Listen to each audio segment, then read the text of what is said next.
What would you do if your own family excluded you from Christmas dinner because they thought you were too poor to contribute anything meaningful to their celebration? Well, let me tell you what I did. I excluded them from my $12 million estate. And trust me, they had no idea what was coming. But let me take you back to where this all started. Because this story isn't just about money. It's about respect, family, and the moment I realized that blood doesn't always mean loyalty. Before we jump back in, tell us where you're tuning in from, and if this story touches you, make sure you're subscribed, because tomorrow I've saved something extra special for you. My name is Victoria Ashford, and until recently, I was the family disappointment. At 32, I was still living in a modest one-bedroom apartment in Rosewood Heights, working as a freelance graphic designer while my siblings lived in their sprawling mansions in the upscale Willowbrook district. To look at my life from the outside, you'd probably think the same thing my family did, that I was the one who never quite figured it out. Every December, the Ashford family gathered at my older brother's house for what we called Christmas at Garrison's. Garrison Ashford had built a successful real estate empire by the age of 35, and his wife Penelope made sure everyone knew it. Their house in Willowbrook was like something out of a magazine. 12,000 square feet of marble countertops, crystal chandeliers, and perfectly manicured gardens that probably cost more to maintain than most people's annual salaries. Then there was my sister Cordelia, 34, who'd married into old money when she said I do to Preston Holloway III. Yes, the third. Cordelia had traded her marketing degree for charity galas and wine tastings, and she wore her husband's wealth like a designer handbag, always on display and somehow always the center of conversation. And then there was me, Victoria, the creative one, the one who chose passion over profit, art over advancement, dreams over dividends. At least that's how they saw it. For 15 years, I'd shown up to these Christmas gatherings with my homemade gifts and potluck contributions, watching my siblings exchange luxury items that cost more than my rent. I'd smile politely when Penelope would comment on my quaint little apartment, or when Cordelia would suggest I network more to find real clients. I'd nod when my parents, Harold and Beatrice Ashford, would not so subtly hint that maybe it was time I considered a more stable career path. The truth is, I was making decent money as a graphic designer. I wasn't rich, but I paid my bills, had some savings, and I was happy. My apartment in Rosewood Heights was small but cozy, with exposed brick walls that I decorated with my own artwork and plants that actually thrived under my care. I had a life I'd built myself, without family money or connections, and I was proud of it. But pride doesn't translate well at family gatherings where success is measured in square footage and stock portfolios. My parents, Harold and Beatrice, weren't cruel people. They'd built their own success through hard work. Harold had started as a junior accountant and worked his way up to partner at Kensington and Associates, while Beatrice had managed a chain of boutique hotels before retiring. They were practical people who believed in financial security above all else, and my unstable career as a freelancer worried them constantly. "Victoria, sweetheart," my mother would say every Christmas, usually after her third glass of Chardonnay, "when are you going to find a nice corporate job with benefits? You can't live paycheck to paycheck forever." The thing was, I wasn't living paycheck to paycheck. I'd actually been quite successful in my niche market, specializing in branding for eco-friendly businesses and nonprofits. But because I worked from home and didn't drive a BMW or wear designer clothes, my family assumed I was struggling. This particular December, let's call it the December that changed everything, started like all the others. I'd spent weeks creating personalized photo albums for everyone, hand-designing covers, and carefully curating memories from our family trips over the years. I'd also volunteered to bring my famous cranberry walnut bread, a recipe I'd perfected over the years and that everyone genuinely loved, even if they wouldn't admit it. I remember walking up to Garrison's front door that evening, carrying my carefully wrapped gifts and still warm bread, feeling that familiar mixture of anticipation and dread that always accompanied family gatherings. The house was already glowing with warm light, and I could see the silhouettes of my family through the massive windows. Garrison gesturing animatedly while Penelope arranged something on their dining room table, Cordelia and Preston standing by the fireplace with cocktails. My parents settled into the leather armchairs they always claimed during these visits. It looked perfect. It looked like a family who loved each other, gathering to celebrate the most wonderful time of the year. I had no idea that this would be the last time I'd ever walk through that door as the family disappointment. Because by the next Christmas, everything would be different. By the next Christmas, I'd be the one holding all the cards. But first, I had to live through the night that would change everything. The night my family would make it crystal clear exactly where I stood in their hierarchy of love and respect. Preparing and narrating this story took us a lot of time, so if you are enjoying it, subscribe to our channel. It means a lot to us. Now back to the story. The moment I stepped through Garrison's mahogany front door, I could feel the familiar weight of being the outsider looking in. The house smelled like expensive candles and roasted turkey, and everything gleamed under the soft glow of crystal chandeliers that probably cost more than my entire apartment's worth of furniture. "Victoria!" Penelope glided toward me in her cream-colored cashmere dress, air-kissing both my cheeks in that practiced way wealthy women do. "You made it! We were just wondering if you'd gotten lost." She laughed that tinkling laugh of hers, the one that always seemed to suggest I was perpetually confused about something. Behind her, I could see Garrison adjusting his silk tie. Yes, he wore silk ties to family Christmas dinner, while examining some paperwork spread across his marble kitchen island. Even during holidays, business never stopped for my brother. "Sorry I'm a few minutes late," I said, holding up my contributions. I wanted to make sure the bread was still warm. Penelope's eyes swept over my homemade offerings with barely concealed amusement. How sweet. "Homemade gifts again this year?" She took the bread from my hands like it might bite her.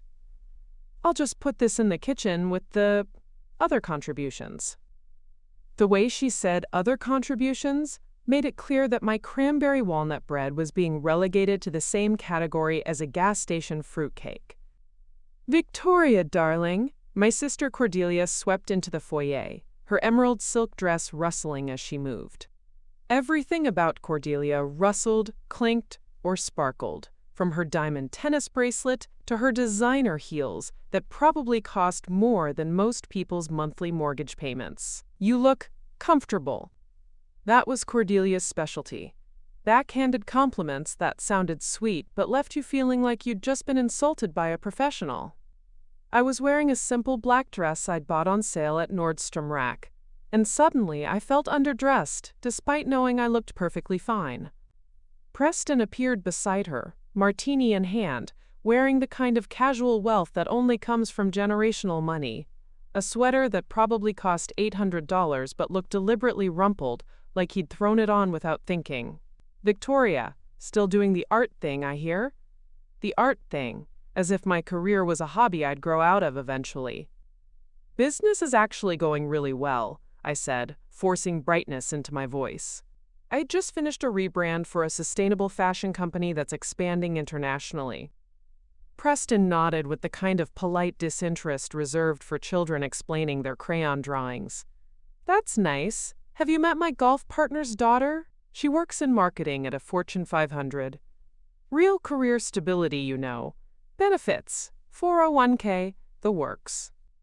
Before I could respond, my parents appeared from the living room. Mom wore her pearls, the good ones that only came out for special occasions, and Dad had on his navy blazer, the one he'd worn to every important family event for the past decade. "There's our Victoria," Mom said, embracing me with that mixture of love and concern that mothers perfect when they're worried about your life choices. "How are you, sweetheart? Are you eating enough?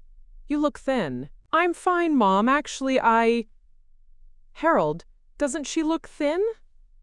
Mom turned to Dad without letting me finish. Dad gave me that assessing look he'd perfected during his decades as an accountant, like he was calculating my net worth just by looking at me. "She looks fine, Beatrice.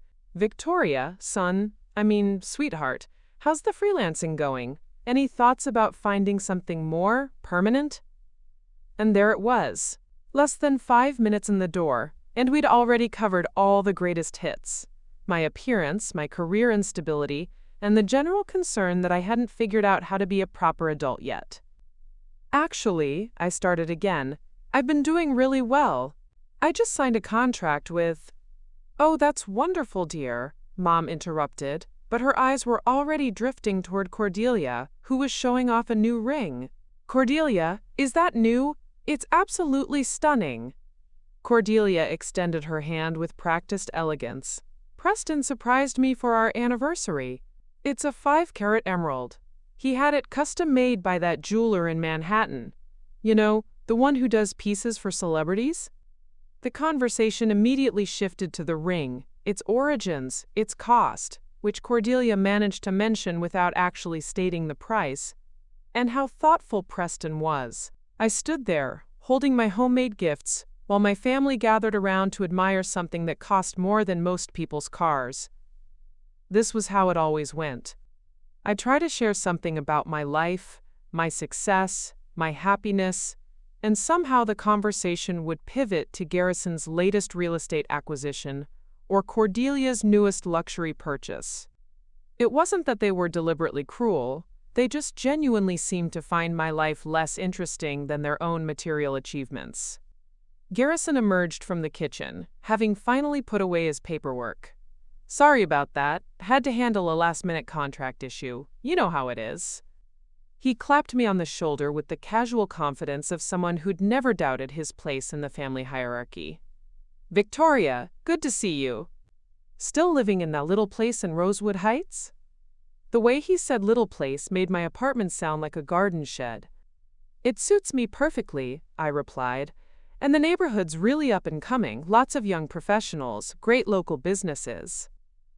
Up and coming, Penelope repeated thoughtfully. That's code for not there yet, isn't it?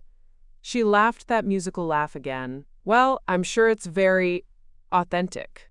I felt that familiar burn in my chest, the one that came from being perpetually patronized by people who were supposed to love me unconditionally. But I'd learned to swallow it down, to smile and nod and play my role as the family member who was trying her best but hadn't quite figured it out yet. The evening continued with this established rhythm, Garrison dominating conversations with talk of million-dollar deals, Cordelia holding court with stories of charity galas and society events, Preston offering unsolicited advice about real careers, and my parents nodding approvingly at everything while occasionally throwing me concerned glances. I sat in Garrison's leather armchair, the one I'd claimed during these gatherings for 15 years, and watched my family interact with the practiced ease of people who understood each other's language. They spoke in square footage and stock options, in designer labels and exclusive memberships. I spoke in creative fulfillment and personal satisfaction, which apparently didn't translate. What they didn't know, what none of them had ever bothered to ask about, was that behind my modest apartment and careful spending habits, I'd been building something they'd never expected. Something that would, very soon, change the entire dynamic of these family gatherings forever. But for now, I played my part, the struggling artist, the family concern, the sister and daughter who meant well but just couldn't quite get her life together. Little did they know that this performance was about to come to an end. Dinner was served on Penelope's wedding china, the Waterford crystal set that she'd registered for at 3 different upscale stores, and somehow still managed to mention every time we used it. The dining room table could have seated 20 people comfortably, but tonight it was just the 7 of us, spread out like we were attending a business meeting rather than a family gathering. As we settled into our seats, I noticed that my homemade bread hadn't made it to the main table. Instead, it sat on the sideboard next to the water glasses, while the center of the table showcased an elaborate arrangement of catered appetizers that probably cost more than my monthly grocery budget. Before we eat, Garrison announced, standing up with his wineglass raised, I want to make a toast. He was in full patriarch mode now, the successful brother who'd earned the right to lead family ceremonies. This has been an incredible year for the Ashford family. Penelope and I just closed on that waterfront development project.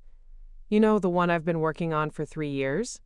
The profits are going to be, well, let's just say we're looking at expanding our portfolio significantly." Everyone murmured appreciative congratulations, while I tried not to roll my eyes. Garrison had been talking about that development project for months, and while I was happy for his success, I'd heard this speech at least 4 times already. "And Cordelia and Preston," he continued, gesturing toward them with his glass, "just got back from that amazing trip to the Amalfi Coast. What was it, 10 days at that exclusive resort?" 12 days, Cordelia corrected, her face glowing with the kind of satisfaction that comes from being acknowledged. "The Villa Treville. It's where all the celebrities stay. We had dinner with that actor, you know, the one from that Netflix series everyone's watching." "Incredible," Mom breathed, clasping her hands together. "You're both doing so wonderfully. Harold and I are just so proud." I waited for Garrison to mention something about my year, some acknowledgement of my presence at this family toast. Instead, he raised his glass higher. "Here's to family, to success, and to another year of the Ashfords making their mark on the world." We all clinked glasses, and I managed to smile while swallowing the familiar taste of being overlooked. It wasn't malicious. They just genuinely seemed to forget that I existed unless I was causing them concern. As we began eating, the conversation flowed in its predictable patterns. Penelope talked about their upcoming kitchen renovation. Apparently, marble countertops were so last year, and they were switching to some imported Italian stone I'd never heard of. Cordelia showed photos from their Mediterranean vacation on her phone, swiping through image after image of pristine beaches and luxury accommodations. I tried to contribute when I could. When they mentioned travel, I brought up the Sustainable Tourism Conference I'd attended in Portland, where I'd presented a workshop on eco-friendly branding. When they discussed home improvements, I mentioned how I'd redesigned my apartment's layout to create a dedicated workspace that had actually increased my productivity and income. But somehow, every attempt I made to join the conversation got redirected. My conference became one of those little workshop things, and my apartment redesign prompted Penelope to suggest I really should consider hiring a professional interior designer, because there's so much you can do with small spaces these days. Then, as Penelope was serving her famous tiramisu, famous because she'd hired a pastry chef to teach her how to make it, Garrison cleared his throat in that way that meant he had an announcement. "Actually," he said, settling back in his chair with the confidence of someone accustomed to having the room's attention, "Penelope and I have been talking, and we've decided to do something special for Christmas this year." Penelope practically vibrated with excitement. "We're renting a house in Aspen for the week between Christmas and New Year's. Can you believe it? A real Christmas ski vacation, just like in the movies." "The place is incredible," Garrison continued, pulling out his phone to show photos. 8 bedrooms, a full chef's kitchen, ski-in, ski-out access, hot tub on the deck with mountain views. I found it through my real estate connections. It usually books for $30,000 a week, but I got us a deal. Even with his deal, I could feel my stomach dropping as he spoke. This wasn't just about a family vacation. This was about a family vacation that would cost more than I made in several months. "Oh my goodness!" Mom exclaimed, leaning forward to see the photos. "It looks like something out of a magazine. Harold, look at this place." Dad adjusted his glasses and whistled low. "That's quite something, son. Quite something indeed." Cordelia was already leaning across the table, her eyes bright with excitement. "Preston, we were just saying we wanted to do something special this Christmas. This is perfect. When do we leave?" "December 23rd. Penelope announced triumphantly. "We'll have Christmas Eve and Christmas Day in this gorgeous mountain house, and then we can stay through New Year's if we want. There's skiing, obviously, but also this adorable little town with boutique shopping and the most darling restaurants." The conversation exploded with enthusiasm.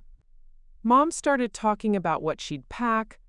Dad wondered about the skiing conditions, and Cordelia immediately began planning shopping excursions. Through it all, I sat quietly, waiting for someone to ask the obvious question, what about Victoria? Finally, after they'd discussed everything from ski lessons to restaurant reservations, Garrison turned to me with what I now recognize was performative consideration. "Victoria," he said, and something in his tone made my chest tighten. "Obviously, you're invited too, but," he paused, exchanging a glance with Penelope. "The thing is, we're looking at about $4,000 per person for the week. That covers the house rental, meals, activities, everything." $4,000. The number hit me like a physical blow. That was more than I spent on rent for 2 months. That was my emergency fund, my savings cushion, the money I'd been carefully setting aside for equipment upgrades and business investments. $4,000, I repeated slowly, trying to keep my voice neutral. Per person, Penelope added helpfully, as if I might have missed that detail. I know it seems like a lot, but when you break it down by day, it's really quite reasonable for what we're getting. And think of the memories we'll make. I looked around the table at my family, my parents nodding enthusiastically, Cordelia already mentally planning her ski outfits, Preston calculating something on his phone, probably figuring out the best way to write off part of the trip as a business expense. "Victoria," Mom's voice was gentle but expectant. "What do you think, sweetheart? Wouldn't it be wonderful to have the whole family together for Christmas in such a beautiful place?" This was it. This was the moment that would define everything that came after. I could see it in their faces, the assumption that I would somehow find a way to make it work, that I would sacrifice whatever I needed to sacrifice to be part of their perfect family Christmas. They expected me to say yes, to figure out the money somehow, to prioritize their vision of family togetherness over my own financial stability. For a split second, I considered it. I thought about what it would take. Draining my emergency fund, maybe borrowing money, definitely setting back my business plans by months. I imagined myself struggling to keep up with their après-ski activities, wearing my discount store winter clothes while they sported their designer ski wear, feeling out of place in every expensive restaurant they'd want to try. But then I looked at their faces again, really looked at them, and I realized something that changed everything. They weren't asking me to join them because they wanted me there. They were asking because it would look bad if they didn't. This invitation wasn't about love or family bonds. It was about maintaining the appearance of inclusion while knowing full well that I probably couldn't afford it. $4,000 is a lot for me right now, I said carefully. I'd need some time to think about whether I can make that work financially. The temperature in the room seemed to drop by several degrees. Garrison's face shifted into what I recognized as his handling difficult clients expression, and Penelope's smile became strained. "Of course," Cordelia said, her voice dripping with false understanding. "We know money's tight for you right now. Maybe next year when your business is more established." She said business, like it was a lemonade stand I was running out of my garage. That's when something inside me snapped. Not visibly, I was still sitting there calmly, still playing the role of grateful little sister. But internally, something fundamental shifted. I realized that no matter what I achieved, no matter how successful I became, they would always see me this way. They would always assume I was the one struggling, the one who needed their charity, the one who couldn't quite keep up with the family standard of living. "You know what?" I said, my voice steady and clear. "Let me check my accounts and see what I can do. I'd hate to miss a family Christmas." The relief on their faces was immediate and telling. They didn't want me to say no, because then they'd have to acknowledge that they'd planned something their own family member couldn't afford. But they also didn't really expect me to say yes, because that would mean including me in their exclusive celebration. What they didn't know was that $4,000 wasn't actually a problem for me. What they didn't know was that I could have written them a check for the entire $30,000 house rental without it significantly impacting my finances. What they didn't know was that they'd just made the biggest mistake of their lives. As I drove home from Garrison's house that night, my hands gripping the steering wheel tighter than necessary, I couldn't stop thinking about how we'd gotten here. When had I become the family charity case? When had my success become invisible to the people who were supposed to know me best? The answer, I realized, went back much further than I'd wanted to admit. Growing up as the youngest Ashford had been like living in the shadow of two blazing suns. Garrison was 8 years older than me, already in high school when I was learning to ride a bike. Cordelia was 6 years ahead, and by the time I hit middle school, she was already being crowned homecoming queen and dating the captain of the football team. I remembered being 7 years old, proudly showing my parents a painting I'd made in art class, a watercolor of our house with flowers in the front yard, complete with a rainbow arching over the roof.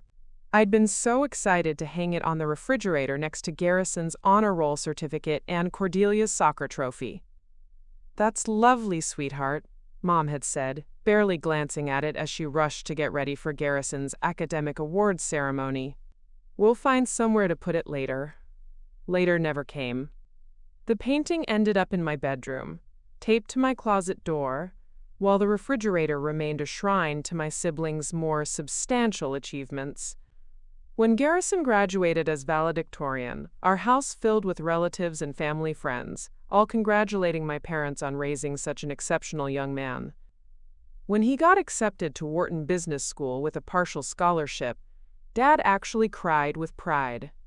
I was 10 then, and I remember thinking that someday I'd make them that proud of me too. When Cordelia won the state debate championship her senior year, the local newspaper did a feature story on her. Mom kept copies of that article in her purse for months, showing it to anyone who would listen. "This is my daughter," she'd say, beaming. "She's going to be a lawyer someday." So articulate, so confident. I excelled in art class, won a school-wide poetry contest, and had a short story selected for the Regional Young Writers Anthology. But somehow, creative achievements didn't carry the same weight in the Ashford household. Art was something you did for fun, not something you built a life around. "Victoria's so imaginative," my parents would say when people asked about me, and it always sounded like they were politely explaining a character flaw. The pattern continued through college. Garrison's business degree from Wharton led to a high-paying job at a prestigious firm, which led to him starting his own real estate company, which led to the sprawling house in Willowbrook, and the respect that came with obvious financial success. Cordelia's communications degree from Northwestern led to a marketing job, which led to meeting Preston at a company event, which led to marriage into old money, and a lifestyle that looked like something out of Town and Country magazine. And me? I got my degree in graphic design from a state school that I'd paid for myself through scholarships, grants, and part-time jobs. I graduated with honors and no debt, which I was proud of, but that achievement got lost somewhere between Garrison's first $1 million deal and Cordelia's engagement to Preston. The thing is, I'd always been good with money. Not good at making lots of it initially, but good at managing what I had. While my college friends were racking up credit card debt and eating ramen noodles, I was budgeting carefully, cooking at home, and finding free entertainment. I learned early that financial stability wasn't about how much you made. It was about how smart you were with what you had. After college, I'd moved to Rosewood Heights specifically because it was up and coming rather than already established. The rent was reasonable, but I could see the neighborhood's potential. Young professionals were moving in, small businesses were opening, property values were slowly rising. While my family saw my apartment choice as evidence of my limited options, I saw it as strategic positioning. My graphic design business had grown slowly but steadily. I'd started by doing logos for local businesses, coffee shops, yoga studios, small consulting firms. But I'd been strategic about it, focusing on sustainable businesses, ethical companies, organizations that aligned with my values. This niche market turned out to be not just fulfilling, but incredibly lucrative. Companies willing to pay for values-based branding were often willing to pay premium prices for quality work. Within 3 years, I was booked months in advance. Within 5 years, I was turning down projects because I couldn't fit them into my schedule. Within 7 years, I was charging rates that would have shocked my family if they'd bothered to ask. But they never asked. During family dinners, when they discussed Garrison's latest real estate acquisition or Cordelia's newest charity board appointment, my business updates were met with polite nods and quick subject changes. When I mentioned landing a major contract with a national nonprofit organization, Mom would smile and say, "That's nice, dear," before turning to ask Cordelia about her vacation plans. The assumptions had calcified over time. Because I lived in a modest apartment, they assumed I was struggling financially. Because I drove a practical Honda Civic instead of a luxury car, they assumed I couldn't afford better. Because I shopped at Target and brought homemade gifts to family gatherings, they assumed I was counting every penny. What they didn't see was the investment portfolio I'd been building since my mid-20s. What they didn't know about was the mutual funds, the index funds, the carefully diversified assets that grew quietly in accounts they'd never heard of. What they never bothered to discover was that their struggling artist sister had been making strategic financial decisions that would put her in a position they couldn't have imagined. I'd learned about investing the way I'd learned about everything else, by myself, through research and careful study. While Garrison was buying expensive toys and Cordelia was collecting designer handbags, I was putting money into retirement accounts and growth stocks. While they were financing their lifestyles, I was building actual wealth. The irony was delicious, really. My family's financial advisor, the one they all used for their substantial portfolios, had assets that paled in comparison to what I'd accumulated through years of consistent, smart investing and a business that generated far more income than they realized. But perhaps the biggest difference between my wealth and theirs was how we'd acquired it. Garrison's success came from playing in markets that prioritized profit over people, developing properties that often displaced long-term residents for the sake of higher returns. Cordelia's lifestyle was funded entirely by Preston's family money, old wealth built on industries that had exploited workers and resources for generations. My wealth, on the other hand, came from helping mission-driven organizations build their brands, from supporting businesses that prioritized environmental sustainability and social justice. Every dollar I'd earned had come from work that aligned with my values, from clients who were trying to make the world better. This wasn't just about having money, it was about having earned it through work that mattered, through choices that reflected my principles rather than just my profit margins. As I pulled into my apartment complex that night, I looked up at my windows, the ones with the plants thriving on the sills, the ones that glowed with warm light from lamps I'd chosen carefully for both function and beauty. My neighbors were a mix of teachers, social workers, small business owners, and young families. It was a community of people who worked hard, looked out for each other, and measured success by more than just material accumulation. I'd built a life here that was rich in ways my family had never learned to value. But now, thanks to their assumption about the Aspen trip, they were about to discover just how wrong they'd been about their poor little sister. The foundation of their mistake had been building for 15 years. Tomorrow I was going to start bringing the whole thing down. The next morning I did what I always did when my family left me feeling invisible. I drove to Maplewood Cemetery to visit the one person who had always seen me clearly. Eleanor Ashford's grave sat beneath a sprawling oak tree in the older section of the cemetery, where the headstones were simple granite markers instead of the elaborate monuments that marked the newer plots. Great-Aunt Eleanor had been my father's aunt, technically, but she'd been more like a grandmother to me than my actual grandmothers, who had both passed away when I was too young to remember them clearly. I placed fresh daisies on her grave. Eleanor had always loved simple flowers over elaborate arrangements and settled cross-legged on the grass beside her headstone. It had become my ritual over the past 8 years since she'd died, coming here when I needed to remember who I really was beneath my family's assumptions. "Hey, Aunt Ellie," I said softly, brushing a few fallen leaves from her marker. "I think it's time." Eleanor had been the family maverick, though nobody talked about that anymore. Born in 1934, she'd defied every expectation placed on women of her generation. Instead of marrying young and settling into domestic life, she'd gotten a business degree when most women weren't even encouraged to attend college. Instead of finding a husband to support her, she'd started her own accounting firm and built it into one of the most successful practices in the state. By the time I was old enough to really know her, Aunt Ellie was already semi-retired and living in a modest but beautiful house on Elm Street, just a 15-minute walk from our childhood home.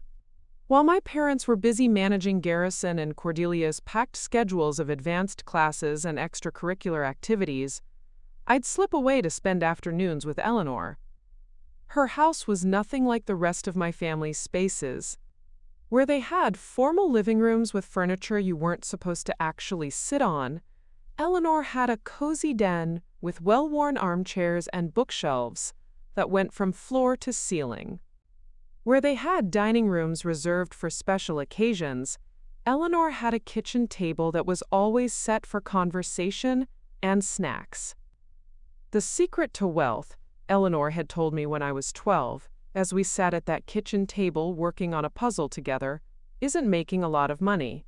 It's understanding the difference between what you want and what you need, and then making smart choices about both.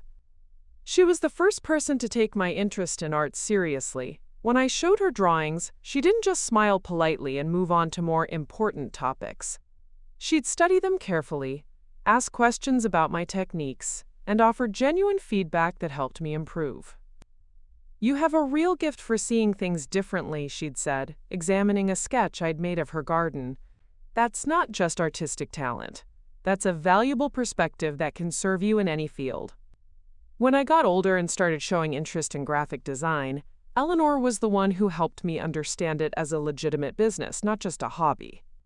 She taught me about profit margins and tax deductions, about the importance of contracts and setting boundaries with clients.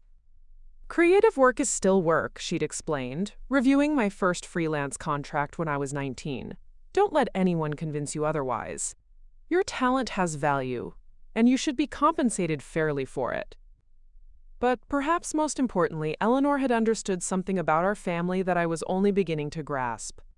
She'd seen how Garrison and Cordelia commanded attention and resources, and she'd made it her mission to ensure I didn't disappear entirely in their shadows. Every birthday, every Christmas, every school achievement, no matter how small, Eleanor acknowledged it. She came to my art shows when my parents couldn't make it because of Garrison's business presentations. She framed my poetry and hung it in her guest bathroom, treating it with the same pride other people displayed their family photos. "Your parents love you," she'd told me during one of our afternoon conversations when I was 16 and feeling particularly invisible. "But they're practical people who worry about security above all else. They see Garrison and Cordelia following traditional paths to success, and it makes them feel confident about the future. Your path is different, and that scares them because they don't understand it." "But you understand it," I'd said. "I walked a different path too, sweetheart. It's not always easy, but it can be incredibly rewarding if you're true to yourself and smart about your choices." Eleanor had been more than just supportive. She'd been strategic in her encouragement. When I graduated high school, she'd given me a check for $5,000 with specific instructions. "This isn't for tuition or textbooks. This is seed money for your future business. Put it somewhere safe and let it grow until you're ready to use it wisely." That $5,000 had become my first investment account, the foundation of everything I'd built since then. But Eleanor's real gift hadn't been the money.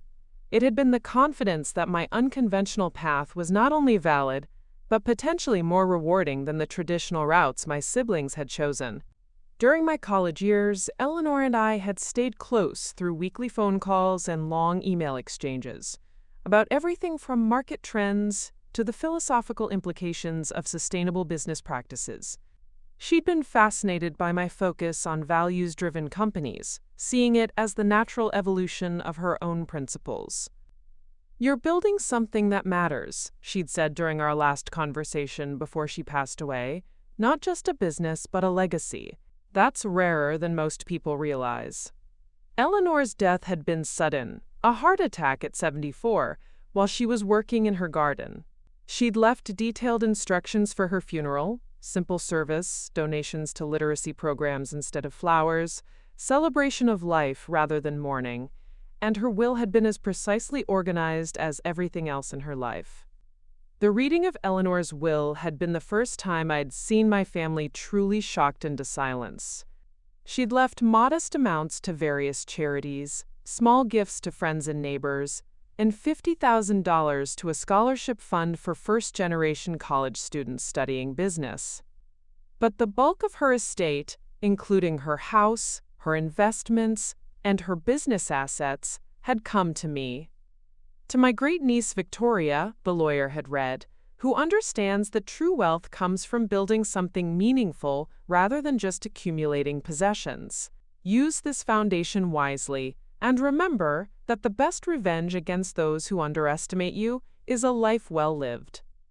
The total value of Eleanor's estate had been just over $2 million. Combined with my own savings and investments, it had positioned me in a way that would have stunned my family if they'd bothered to pay attention. But they'd been too busy processing their own disappointment to ask questions about what this inheritance meant for my financial future. Why her? Cordelia had whispered to Mom as we left the lawyer's office. "What's Victoria going to do with a house and all that responsibility?" They'd seen Eleanor's legacy as a burden I'd probably struggle to manage, rather than the incredible opportunity it actually was. They'd assumed I'd probably have to sell the house and use the money to support my struggling lifestyle, rather than recognizing it as the foundation for something much bigger. Sitting by Eleanor's grave now, 8 years later, I could finally see the full scope of what she'd done for me. She hadn't just left me money. She'd left me independence. She'd given me the resources to build wealth quietly, without needing to justify my choices or prove my worth to people who were determined to see me as less than I was. "They still don't get it," I said to her headstone, smiling despite myself. "After all these years, they still think I'm the one who needs their help." A gentle breeze rustled the oak leaves above me, and I took it as Eleanor's approval of what I was about to do. She'd always believed that the best way to handle people who underestimated you was to let your success speak for itself. Tomorrow, my success would be speaking volumes. I stood up, brushed the grass off my jeans, and walked back to my car with the lightness in my step I hadn't felt in years. It was time to stop hiding my light under a bushel basket. It was time to let my family see exactly who their struggling little sister had become. 3 days after the disastrous family dinner, I sat in the mahogany-paneled office of Harrison & Associates, the most prestigious wealth management firm in the city. The irony wasn't lost on me that this was the same firm my family used for their financial planning, though none of them had ever been invited to the private client floor where I was currently meeting with senior partner Catherine Harrison herself. "Victoria," Catherine said, reviewing the documents spread across her leather-topped desk, "I have to say, what you've accomplished in the past 8 years is remarkable. Your portfolio diversification is sophisticated, your growth trajectory is impressive, and your risk management shows a maturity that frankly puts some of our clients with generational wealth to shame." I smiled, remembering Eleanor's lessons about the power of compound interest and strategic patience. My great-aunt taught me well. She always said that steady, consistent growth beats flashy investments every time. Catherine nodded approvingly as she turned to her computer screen. "Your current liquid assets alone put you in the top 2% of individual wealth holders in the state. And with the business valuations coming in higher than expected." She paused, studying the latest numbers. "Victoria, do you realize what your total net worth has reached?" I'd been tracking it carefully, but hearing it from Catherine still sent a thrill through me. "Just over 12 million last time I calculated." 12.4 as of market close yesterday, Catherine confirmed. Between Eleanor's inheritance, which you've managed brilliantly, your business equity, your investment portfolio, and your real estate holdings, including that Elm Street property that's appreciated beautifully, you're looking at genuine wealth. Not just comfortable living, but generational wealth. The Elm Street property she referenced was Eleanor's house, which I'd kept rather than selling, as my family had expected. The neighborhood had gentrified significantly over the past 8 years, and what had been a modest family home was now worth nearly 3 times what Eleanor had paid for it. I'd been renting it to a lovely young family, a teacher and a social worker with 2 small children, at below-market rates because I believed housing should be affordable for people doing important work. Now, Catherine continued, pulling out a thick folder, you mentioned on the phone that you're ready to make some changes to your estate planning. Current circumstances, you said? I'd been dreading and anticipating this conversation in equal measure. My family situation has reached a point where I need to formalize some decisions I've been putting off. I want to update my will and establish some trusts. Catherine's expression became more serious. Of course. Are we talking about changes to your current beneficiaries? Currently, my will left everything to various charities, environmental organizations, literacy programs, scholarship funds for first-generation college students. My family wasn't mentioned at all, not because I was angry with them, but because I'd assumed they were all financially secure and wouldn't need my support. That assumption was about to change dramatically. Actually, I said, opening my own folder of documents, I want to include my family members as beneficiaries. Specifically, I want to leave substantial amounts to my parents, my brother Garrison, and my sister Cordelia. Catherine raised an eyebrow. That's wonderful, Victoria. Family inheritance planning can be incredibly meaningful. What amounts were you thinking? $3 million each to my parents, $2 million each to Garrison and Cordelia. Catherine's pen stopped moving mid-sentence. I'm sorry, could you repeat those figures? $3 million to each parent, $2 million to each sibling. That's $10 million total, leaving about $2 million for charitable donations and administrative costs. The silence that followed was profound. Catherine had been managing wealth for 30 years, and I could see her calculating not just the numbers, but the implications. Victoria, she said carefully, those are very generous amounts. May I ask what's prompted this decision? I thought about how to explain it without sounding petty or vindictive. My family has always assumed I needed their financial support. They see me as the struggling artist, the one who can't quite get her life together. Recently, they planned an expensive family vacation and automatically assumed I wouldn't be able to afford my share. Catherine's expression shifted to understanding. Ah, and you want them to understand your actual financial position. Not exactly, I said, surprising myself with the clarity of my own thoughts. I don't want to tell them about my wealth while I'm alive. I want them to discover it after I'm gone. When they realize that the sister they thought needed charity was actually in a position to provide for all of them. Catherine leaned back in her chair, and I could see her processing the psychological complexity of what I was proposing. That's certainly one approach. But Victoria, you're only 32. Statistically, you could live another 50 or 60 years. A lot could change in that time. I know, but I want this foundation in place now, while I'm thinking clearly and not influenced by whatever family drama might arise in the future. If I change my mind later, I can always revise the will. But right now, this feels right. Catherine made several notes before looking up again. There's something else we should discuss. Have you considered the tax implications for your beneficiaries? Inheriting those amounts will trigger significant estate taxes. I hadn't thought about that, but it actually made the plan even more perfect. So they'll receive less than the full amounts? Without proper planning, yes, they could lose 30 to 40% to taxes. Then let's plan properly. I want them to receive the full amounts I specified. If that means leaving them more to cover the tax burden, then that's what we'll do. Catherine was quiet for a long moment, clearly processing the unique nature of my request. Victoria, I have to ask, is this coming from a place of love or anger? It was a fair question, and one I'd been asking myself since the dinner at Garrison's house. Honestly, it's complicated. I love my family, but I'm tired of being seen as less than I am. I'm tired of their assumptions and their pity. This isn't about punishing them, it's about showing them who I really was all along. And you're certain you don't want to reveal your wealth while you're alive? It could fundamentally change your relationships with them. I thought about that for a moment, imagining how different family gatherings might be if they knew the truth about my financial situation. Would they treat me with more respect? Would they include me in their expensive plans? Would they stop making assumptions about my struggles? The thing is, I said slowly, I don't want relationships based on my bank account.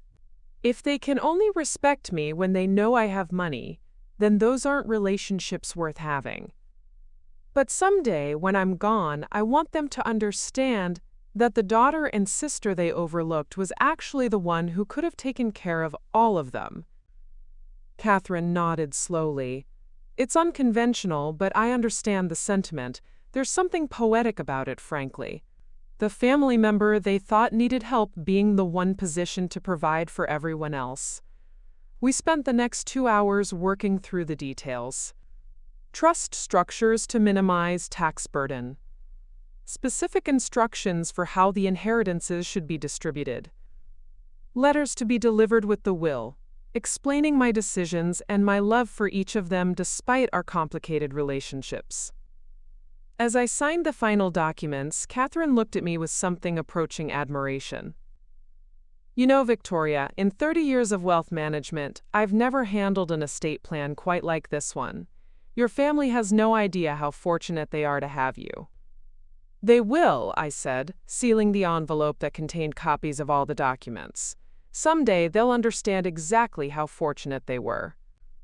Walking out of Harrison and Associates that afternoon, I felt a profound sense of completion. The foundation was set. My family's financial future was secured in ways they couldn't imagine. And I could continue living my life on my own terms, knowing that love and generosity didn't always have to be visible to be real. The Aspen trip was still weeks away, but I was already looking forward to it with an anticipation my family would never understand. It would be our last Christmas together where they saw me as the charity case, the struggling younger sister who needed their patience and understanding. After that, things were going to change in ways none of us could predict. 2 weeks after signing my estate documents, I received a call from Garrison that would prove to be the beginning of the end of any illusions I had left about my family's respect for me. "Victoria, hey, it's your big brother," he said in that jovial tone he used when he wanted something. "Listen, Penelope and I were wondering if you could do us a tiny favor. Nothing major, just something that would really help us out." I was working in my home office at the time, putting finishing touches on a branding package for a renewable energy startup that would net me $15,000. But Garrison didn't know about that, so I minimized my work screen and gave him my attention. "What kind of favor?" I asked, though something in his tone was already making me wary. "Well, you know how we're always talking about helping each other out as family?" he began, which was interesting since I couldn't recall him ever helping me with anything. "Penelope had this brilliant idea about the Aspen house. Since you're coming with us, you are still planning to come, right?" "I told you I'd make it work," I said carefully. "Great, perfect. So here's the thing. Penelope thought it would be nice if you could handle some of the, well, let's call them the practical details. You know, grocery shopping, meal prep, keeping the place tidy. That kind of thing." I blinked at my computer screen, trying to process what I was hearing. "You want me to be the housekeeper for our family vacation?" Garrison laughed, but there was an edge to it. "Don't be dramatic. We'd all pitch in, obviously. But you know how Penelope gets overwhelmed with organizing these big family events. And Mom's back has been bothering her. And Cordelia's never been much for domestic stuff. You've always been so good at that practical, down-to-earth type of work." Down to earth. That was family code for suited for manual labor. Garrison, I said slowly, are you asking me to spend my $4,000 vacation cooking and cleaning for everyone else? You make it sound so transactional, he said, his tone shifting to mild disappointment. This is about family, Victoria, about everyone contributing what they do best. You're good at the domestic stuff, Cordelia's great at planning activities. I handle the logistics and finances. It's just natural division of labor. I was quiet for a moment, and he seemed to take that as encouragement to continue. Besides, he added, think about it from a practical standpoint. You're getting to stay in this incredible house, enjoy all the amenities, be part of this amazing family experience. Is it really too much to ask for you to help out with some of the day-to-day stuff, especially since money's tight for you right now? There it was. The assumption that because they thought I was financially struggling, my time and labor had less value than theirs. The idea that I should be grateful for the opportunity to serve them in exchange for being included in their expensive vacation. Let me think about it, I said, though I already knew my answer. Of course, no pressure, but maybe you could let us know by tomorrow? Penelope wants to start making shopping lists and meal plans. Oh, and one more tiny thing. Could you maybe pick up some of the groceries before we leave? You know, the heavy stuff, the basics? That way we don't have to waste time shopping when we get there. We can just focus on family time and fun activities. After I hung up, I sat in my home office for a long time, staring out the window at my neighbor's garden. Mrs. Patterson was tending to her roses, the same way she had every afternoon for the 3 years I'd lived here. She was a retired teacher who treated me with the kind of respect my own family couldn't muster, asking about my work, admiring my successes, treating me like an accomplished adult rather than a charity case. The phone rang again 20 minutes later. This time it was Cordelia. Victoria, I just talked to Garrison about the Aspen arrangements. I think what he suggested makes perfect sense, don't you? You mean me functioning as the unpaid staff for our family vacation? Cordelia's laugh was like wind chimes in a hurricane, all surface beauty with something destructive underneath. Oh, don't be so dramatic. We're all contributing in our own ways. I'm handling the activity planning. Preston's researching the best restaurants. Garrison's managing the house rental. It's just logical that you'd handle the domestic side of things. And why is that logical? Well, Cordelia said, and I could practically hear her manicured fingers waving dismissively, you're so good at that stuff. And honestly, it would be doing us all a favor. You know how particular Penelope is about food, and Mom's dietary restrictions, and Preston's allergies. It would be such a relief to know someone competent was handling all of that. Competent. At least that was something. Plus, she continued, think of all the money you'll save on restaurant meals. I mean, we were planning to eat out quite a bit, but if you're cooking, that's probably more in your budget range anyway. I closed my eyes and counted to 5. Cordelia, did it occur to you that I might want to spend my vacation relaxing instead of working? But it's not really work when it's for family, is it?